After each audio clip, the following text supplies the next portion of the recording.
Libo-libong Noche Buena package ipinamahagi sa mga PWD at iba pang sektor sa Dagupan City.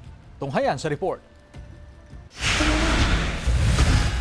Namahagi ng Noche Buena package ang lokal na pamahalaan sa mga empleyado at mga miyembro ng iba't ibang sektor ng komunidad sa Dagupan City. Umabot sa 18,000 ang nabigyan ng pang Noche Buena bilang pasasalamat sa kanilang serbisyo publiko. Isa sa nabigyan ng Noche Buena package si Aling Teresita na isang PWD. Wala na raw siyang problema sa handa sa darating na Pasko. Maraming salamat. Bawas gastos.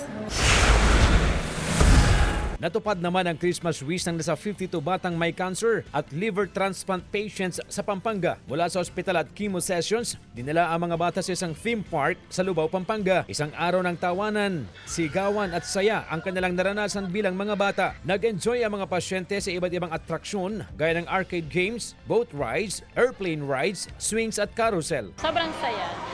Lalong-lalo na yung mga bata. Especially siya.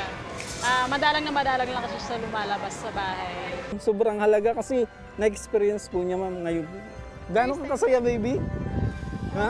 Gano'n kasaya, baby? Nakuha niya to, sir? Opo, ma'am. Wow. Sobrang saya niya, ma'am. First time niya, ma'am. Bukod sa saya at aliwan, hindi rin nawala ang masayang salo-salo na inihanda para sa mga bata at kanilang pamilya. Bawat bata ay tumanggap ng cash assistance, food at souvenir allowance, mga gatas at pagkain mismong hiniling ng mga pasyente at karagdagang quarterly subsidy mula sa provincial government para sa patuloy na gamutan. Ngayong Pasko, muling pinatunayan na mas malakas ang pag-asa kaysa sa sakit at ang pagmamahal ay may kakayahang magbigay liwanag kahit sa pinakamabigat na laban. Isang Paskong puno ng ngiti, tapang at pag-asa para sa mga batang patuloy na lumalaban. CJ Torida, One North, Central Luzon.